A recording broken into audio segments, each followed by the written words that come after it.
Welcome back. Kelsey Gilmore-Futeral, the South Carolina Director of the Humane Society of the United States, is with me, and she is here to share with us why it's so important to make sure your disaster plan includes your pets. So let's talk about that. What obviously we know our pets are part of the family, so we need to prepare for them. How do we do that?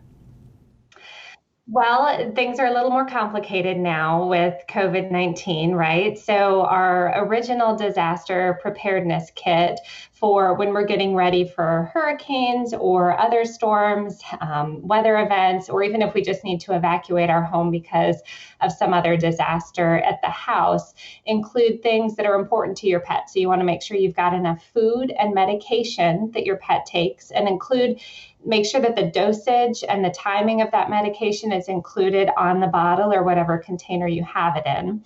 You're going to want a leash, probably an extra collar, maybe a harness if that's how you normally walk your dog. And if your dog is small, it's a good idea to have a carrier or a crate available for safe transportation. Now, if you have a cat, you're also going to need things to make that cat comfortable indoors, like your litter box, some litter, and a litter scoop. So just sort of those things that you might think of. If I were traveling with my pet, what are the daily items that I use for my pet? Now with COVID-19, we have to be a little bit more prepared, right? So you're going to want to have extra masks, maybe some hand sanitizer, paper towels, bleach, the Clorox wipes or the sanitizing wipes if you can find them. And then do make sure this is a perfect day to call your vet and make sure that your dog and your cat are up to date on rabies vaccinations. And if your pet is not microchipped, go ahead and schedule that today to get your pet microchipped. And so we obviously kind of dodged a bullet this last week or so with our first storm that kind of came close to us here in South Carolina.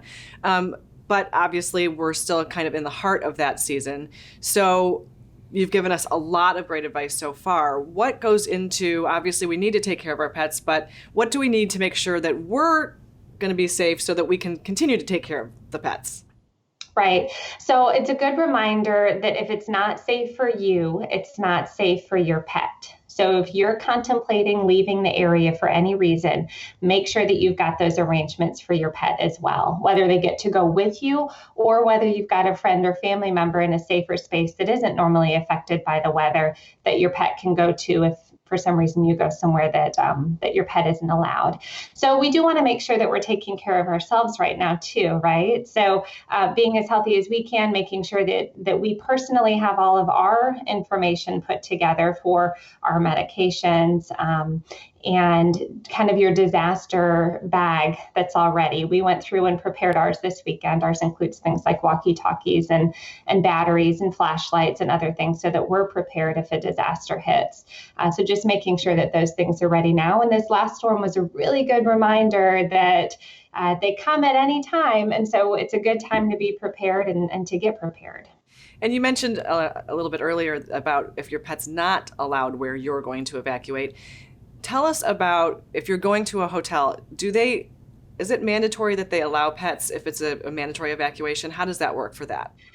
It's not required that they allow pets. So in South Carolina, we have a few, they're called co-located shelters. And those are shelters where people can bring their pets. What we don't know and what hasn't been entirely clear so far is how those shelters are going to operate with COVID and with the restrictions for social distancing and requiring that people have a little more space between one another. So we need to be making our independent plans for our pets. That might mean that we're calling ahead and we're creating a list of hotels that will allow pets. There are a few pet-friendly chains that typically always allow animals, or that you identify friends and relatives inland, north or south, because we never know where the storm comes from, that might be willing to take you and your pet. Well, Kelsey, that was really good information and makes me do a lot of thinking about what I need to do when I get home today. So thanks for being with us. Yeah, thanks for having us. More to come. Don't go away.